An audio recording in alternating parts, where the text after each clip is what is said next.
안녕하세요. 달켄입니다. 예고드렸던 대로 발란티어를 다시 시작하겠습니다.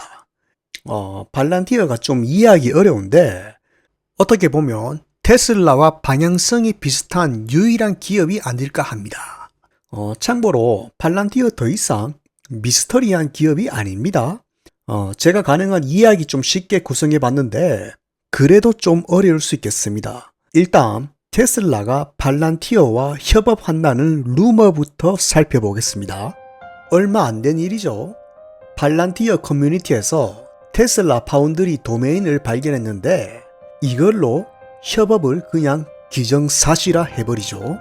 발란티어 파운드리닷컴이 파운드리 공식 도메인이 맞습니다. 자, 문제는 이거 말고 근거가 없다는 거죠. 서브 도메인 이름으로 테슬라가 들어간 것 뿐인데 저거는 사실상 그냥 만들면 그만입니다. 그냥 샘플 프로젝트일 수도 있다는 거죠. 자, 일단 도메인은 진짜가 맞습니다. 발란티어가 국가별로 도메인을 지급하는데 참고로 프랑스 회사는 .fr, 독일은 .de로 지급을 합니다. 닷컴의 경우는 미국이죠. 일단 미국 회사네요. 아직도 미국 IP에서 접속이 가능합니다. 주목하셔야 될 게 이게 사실 단순한 도메인이 아닙니다. 자, 우선 회사 측에서 발란티어에 신청을 하고 계약까지 돼야 됩니다. 그리고 아무 회사나 파운드리 쓸 수 있는 게 아니에요. 돈 준다고 되는 게 아니라 발란티어에서 리뷰를 합니다. 조건도 은근히 까다롭죠. 미국 동맹국이면서 사업 성향도 따집니다. 자, 예를 들면 담배 회사는 파운드리 쓰고 싶어도 못 씁니다. 일단 파운드리 도메인을 땄다는 건 발란티어의 리뷰까지 다 패스했다는 말이 되는 거죠. 그리고 이게 끝이 아닙니다. 참고로 발란티어는 트라이얼조차 없습니다. 회사가 파운드리 도메인을 만들었다는 말은 계약을 했다는 말이 되는 거죠. 또 이게 돈이 한두 푼이 아니란 거지. 코어 한 개당 대충 10만 불은 줘야 되는 걸로 알고 있습니다. 일단 계약을 해야 됩니다. 지금 보시는 게 발란티어 공식 매뉴얼인데 설치 과정에서 자유롭게 서브 도메인 설정이 가능합니다. 발란티어 측 권장사항은 회사 이름이죠. 자체 도메인 설정도 가능한데 속도 문제가 있어서 발란티어에서 권장하는 건 아닙니다. 자, 일단 종합해보면 미국 동맹국이면서 건전한 사업을 하는 회사가 발란티어와 계약을 하고 하필 테슬라로 파운드리 도메인을 만들었다는 말이 되는 거죠. 이게 회사가 아니라 발란티어 내부 샘플 프로젝트일 수도 있습니다. 그런데 발란티어 직원이 하필 테스트로 만든 게 테슬라고 아직도 접속이 가능하다는 거죠. 그리고 하필 코드네임이 테슬라다. 회사 내부 직원이 했다면 테슬라 관련된 것도 아닌데 이렇게 생성하고 아직 그대로 놔둔다? 이건 좀 프로페셔널하지 못하죠. 사실 테슬라 발란티어 커넥션이 좀 있습니다. 참고로 이건 일례로 하나 가져온 거고 링크드인 보시면 발란티어에서 테슬라로 이직한 사례가 많습니다. 자, 이 말은 두 회사에 커넥션이 있다는 말도 되지만 테슬라 내부에 빅데이터 솔루션이 있다는 말이죠. 섹터만 다를 뿐이지 두 회사 비슷한 점이 꽤 많습니다. 피터 틸은 둘째 치더라도 카프의 스타일도 비슷한 부분이 굉장히 많습니다. 여기 보다시피 발란티어 CEO 카프도 정책에 관해서는 강경한 편이죠. 반월가적인 성향도 좀 많이 비슷합니다. 카프 같은 경우에는 주주에게 훈계까지 합니다. 이게 어떤 일이었냐면 세미나에서 질의응답 시간에 마진이나 주가 관리는 언제 하냐는 식의 질문을 받은 적이 있는데 이런 경우 일론 머스크라면 좀 부드럽게 줄타기를 하는 편이죠. 카프는 오히려 따끔하게 혼을 내버리죠. 원래 카프 스타일이 좀 이런데 호불호가 많이 갈립니다.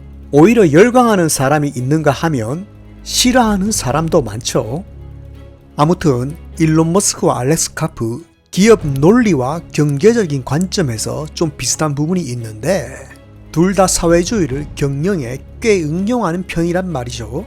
일단 둘 다 입진보를 혐오하고 실천을 강조하는 스타일입니다. 일론 머스크는 휴머니즘적 측면에서 사회주의를 지향하는데 카프는 두세 발 더 나가죠. 사회주의 이론을 비즈니스 모델에 적용까지 시킵니다.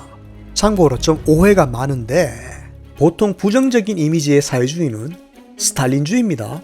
알렉스 카프 같은 정통 사회주의자들이 혐오하는 게 중국같이 사회주의를 스탈린주의로 세탁하고 이용하는 국가들이죠.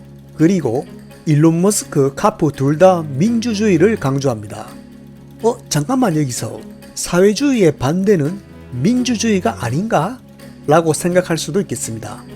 요즘 워낙 무슨 주의가 많아서 무슨 주의 복잡하죠. 아무튼 사회주의는 경제적 관점이고 민주주의는 정치적 관점입니다. 민주주의의 반대 개념은 엘리트주의죠. 자, 아무튼 기술을 보는 윤리적인 관점에서도 좀 비슷한 부분이 많습니다. 테슬라, 팔란티어 둘 다 인공지능에 밀접한 회사인데 인공지능을 아주 경계하죠. 두 사람 다 인공지능으로 하고자 하는 건 인간을 더 똑똑하게 하고 생산성을 높이는 거지 의존하는 게 아니죠. 테슬라가 로봇을 만드는 것도 무의미한 단순 노동을 줄이고 인간이 더 잘할 수 있는 것을 잘하게 하는 차원이죠. 특히 카프 같은 경우에는 인공지능으로 개인 데이터를 수집해서 상품화하는 회사들을 노골적으로 비판합니다. 여기서 좀 오해가 많은데 팔란티어가 개인 데이터를 수집해서 감시 시스템을 만드는 회사가 아닙니다. 회사 조직이나 기관이 내부 데이터를 활용하게 도와주는 소프트웨어를 만드는 회사가 팔란티어입니다. 자, 보다시피 기술 윤리적인 측면에서 비슷한 부분이 좀 많습니다. 그리고 지금 벌이고 있는 판을 봐도 굉장히 접점이 많을 수밖에 없습니다. 여기 조 론스델이란 사람이 팔란티어 공동 창업자인데 일론 머스크랑 같이 일하죠. 보링 컴퍼니에 투자도 했죠. 론스데일도 거점을 텍사스로 옮겼는데 이 사람이 오스틴에서 추진하고 있는 게 바로 터널 교통 시스템입니다.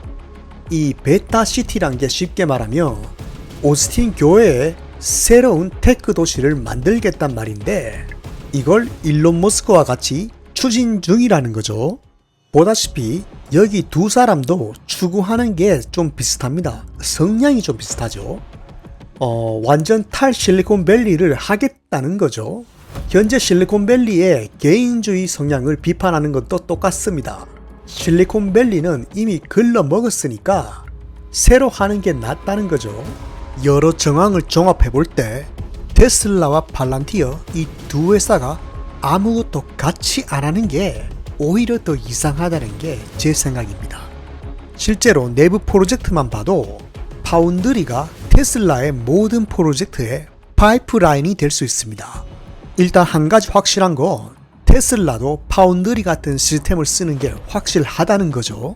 우선 잊으시면 안 되는 게 테슬라는 어디까지나 AI에 강한 거지 빅데이터 기술은 다른 얘기입니다. 우선 알다시피 테슬라 2분기 실적은 거의 기적의 퍼포먼스, 공급망 때문에 테슬라 생산 라인에 빵꾸가 났는데 이건 전혀 예상 못한 거죠. 이런 부분에서 파운드리가 크게 도움됩니다. 쉽게 예를 들면 어떤 걸 먼저 생산하고 공급할지 기존의 통계를 분석해서 오페레이션 팀하고 현장 팀 사이에 의사결정을 신속하게 할 수 있습니다. 테슬라에 이미 이런 공정이 있지만 파운드리를 쓰면 퍼포먼스가 더 좋아진다는 거죠. AI가 좋다고 자동화가 빨라지는 게 아닙니다. AI가 빨리 학습하게 도우는 것도 빅데이터의 중요한 기술 중 하나입니다. 자, 도서관을 예를 들면 도서관 안에 여기저기 쌓인 책이 데이터라고 보시면 됩니다. 여기서 AI가 필요한 정보를 학습하고 결과를 내주는 거죠. 당연히 책이 많고 복잡할수록 학습 속도도 느리고 정밀도도 떨어집니다. AI가 더욱 빠르고 정확하게 일을 하기 위해서는 빅데이터 기술을 가지고 있어야 됩니다. 좀 다른 차원의 기술인데 이건 팔란티어가 업계 원탑입니다. 테슬라의 경우는 자사 AI 퍼포먼스를 강화시키기 위해서 얼마든지 파운드리를 쓸 수 있습니다. 또 파운드리는 거의 모든 공정에 디지털 트윈 구축이 가능합니다. 또 이게 수요에 맞게 커스터마이징까지 된다는 거죠. 이게 실제 파운드리로 커스터마이징된 공급망 시뮬레이션 화면입니다. 테슬라도 이런 공급망 디지털 트윈을 당연히 만들었겠죠. 자, 그러면 빅데이터 기술이 공급망 사태를 어떻게 도우느냐? 말 그대로 진짜 필요한 곳부터 공급의 우선순위를 정할 수 있겠죠. 이미 웬만한 대기업들은 이런 디지털 트윈을 쓰는 시대라고 보시면 됩니다. 팔란티어의 기술이 무섭고 유리한 점이 이미 자동차 업계에서도 사례가 많이 생겨나고 있다는 거죠. 자, 알다시피 페라리가 어떻게 파운드리를 경기에 쓰는지 다 공개된 상태죠. 말을 좀 어렵게 해놨는데 쉽게 얘기하면 거의 즉흥적인 예측 분석이 가능하다는 말입니다. 보통 머신러닝 결과를 분석하고 싶을 때 엔지니어링적인 접근이 필요합니다. 이게 파운드리는 말을 좀 어렵게 해놨는데 쉽게 얘기하면 거의 즉흥적인 예측 분석이 가능하다는 말입니다. 보통 머신러닝 결과를 분석하고 싶을 때 엔지니어링적인 접근이 필요합니다. 이게 파운드리는 아무나 생각나는 대로 데이터를 때려 넣어도 최적의 결과를 내주는 AI 기술까지 있다는 거죠. 현재 이 정도 수준의 빅데이터 솔루션을 가진 회사는 팔란티어가 유일무이합니다. 이런 점만 봐도 테슬라에서 얼마든지 이용할 수 있겠죠.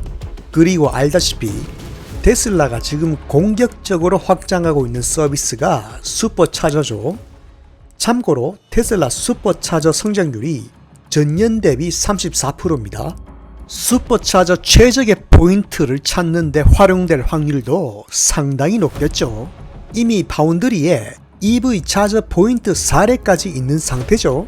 자, 여기서 테슬라 관계없이 한 가지 주목할 건 팔란티어가 사실상 이 시장을 잡고 있는 거랑 마찬가지란 건데 위저와 이미 협업 중이죠. 이게 좀 무서운 말인데 EV 차징 마켓 성장성이 2천억 달러입니다. 지금 EV 차징 스타트업도 늘고 있는데 이 말은 전 세계의 EV 차징 회사가 팔란티어의 잠재 고객이 된다는 말이죠. 이런 점만 봐도 테슬라뿐만 아니라 전 세계의 자동차 기업이 팔란티어의 고객이 될 수 있겠죠. 보다시피 팔란티어가 점점 무서워지고 있습니다. 일단 자체 데이터 센터가 있는 기업이나 기관은 팔란티어 외에 대안이 없는 거나 마찬가지입니다. 우선 큰 이유 중 하나가 개발자가 필요 없다는 거죠. 파운드리는 AI 개발자가 할 일까지 다 해주니까 대기업 입장에서는 비용 절감이 엄청나게 됩니다. 그리고 제가 처음에 그다지 낙관적이지 못했던 게 팔란티어가 이때까지 외주 형식으로 레거시 기업들과 협업을 했다는 거죠. 이런 기업들 진짜 말이 안 통합니다. 이런 의사소통적인 부분이 오히려 더 큰 챌린지가 될 수 있다고 제가 말씀드렸는데 팔란티어는 2년 내에 무조건 성과를 내는 형식입니다. 이 말은 검증된 플로우가 있다는 거죠. 이렇게 되면 기업들은 굳이 개발자를 채용해서 시행 작업할 이유가 사라집니다. 또 이제 범용성까지 생기니까 훨씬 더 무서워지는 거죠. 전 산업 분야에 걸쳐서 응용된 사례만 벌써 400개 이상입니다. 지금 보시는 문서가 팔란티어 개발자 페이지인데 이런 사례들이 다 객체로 돼서 이제 구축 속도까지 빨라진다는 거죠. 자, 쉽게 말하면 쌓여왔던 사례들이 부품처럼 돼서 상황에 맞게 조립이 가능합니다. 자, 그러니까 이제 외주나 컨설팅 형식에서도 점점 벗어나는 거죠. 이게 사실 계획적인 브랜딩입니다. 자, 원래 개발을 할 때 범용성 있는 소프트웨어부터 개발하고 박리다매를 노리는 게 보통이죠. 근데 보다시피 팔란티어는 역피라미드 방식이죠. 견고한 브랜드부터 구축하고 내려가는 거죠. 자, 눈치채셨겠지만 이런 역피라미드식 브랜딩도 테슬라가 시장 장악한 방식과 비슷하죠. 이런 식으로 브랜드가 구축되다 보니까 따로 광고도 안 하죠. 이 사실상 엔터프라이즈에서도 경쟁자가 거의 없는 거나 마찬가지입니다. 자꾸 스노우플레이크와 비교하는 곳이 많은데 이거 완전히 다릅니다. 일단 스노우플레이크는 빅테크 클라우드 서버를 안 쓰면 이용 자체가 불가능합니다. 빅테크 클라우드 쓰는 대기업도 많은데 스노우플레이크가 데이터 종량제이기 때문에 잘못하다간 더 비싼 경우가 생깁니다. 내부에 개발팀이 있는 경우에는 스마트한 운용이 가능하기 때문에 스노우플레이크가 나을 수도 있는데 자체 IT 기술이 없는 기업들은 팔란티어 쓰는 게 훨씬 이득이 되는 거죠. 스타트업도 마찬가지입니다. 데이터 통신이 많거나 AI 개발팀이 따로 없는 곳은 팔란티어가 오히려 더 나은 선택이 됩니다. 어떻게 보면 여러 의미에서 빅테크에서 벗어난 생태계를 실제로 구축하고 있습니다. 레거시 기업에서 사례를 만들고 그걸 점점 법령화시켜버리는 식으로 시장을 장악해 나가는 거죠. 자, 이렇게 되면 가격도 앞으로 점점 내려가고 활용도까지 높아집니다. 다루는 게 빅데이터라서 좀 어렵고 뭔가 임팩트가 부족한 것 같지만 실제 삶에 필수적인 기업이 돼가고 있죠. 사실 팔란티어는 프로젝트보다 회사 이념을 이해하는 게 차라리 더 접근이 쉬울 수 있겠습니다.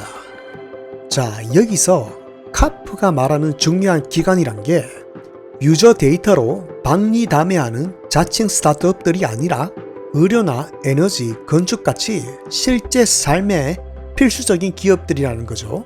팔란티어의 미션을 쉽게 말하면 카프의 말대로 데이터의 해방이라는 거죠. 카프의 말에 따르면 데이터를 다루는 빅테크나 소수의 엔지니어 집단을 기술 관료라고 하죠. 자, 그러니까 이제 데이터가 가장 중요한 생산 수단이 되는데 그걸 소수의 집단이 독점하고 노동력을 착취하기 때문에 양극화가 심화된다는 말입니다. 카프가 말하는 게 사실 좀 극단적인 면이 있긴 합니다. 하지만 아무리 데이터를 가지고 있더라도 그걸 활용하기 위해서는 엔지니어링에 의존해야 되고 이 엔지니어링은 빅테크에 종속돼 버리는 게 사실입니다.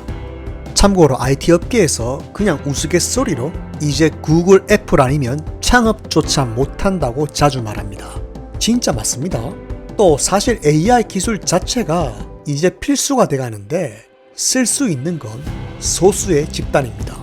데이터를 생성하는 건 일반 사람들인데 그걸 이용해서 부를 축적하는 소수의 세력이 기술 관료라는 거죠.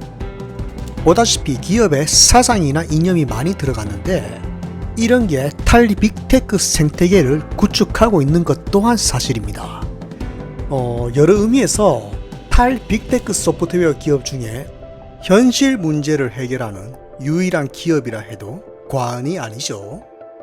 앞으로 기대가 되는 건 이제 시작이라는 거죠. 알다시피 이제 우주로 날아갔습니다. 그리고 이 날을 위해서 20년을 준비했다는 알렉스 카프. 그냥 이념에서 끝나지 않고 그거를 실천에 옮기고 현실화 시키는 점은 지금의 실리콘밸리 기업들이 배워야 될 자세가 아닐까라고 생각합니다. 저는 이러한 팔란티어의 행보를 실제 변화를 만들 수 있는 조용한 진격이라고 표현하고 싶습니다. 네, 이번 영상 여기까지입니다.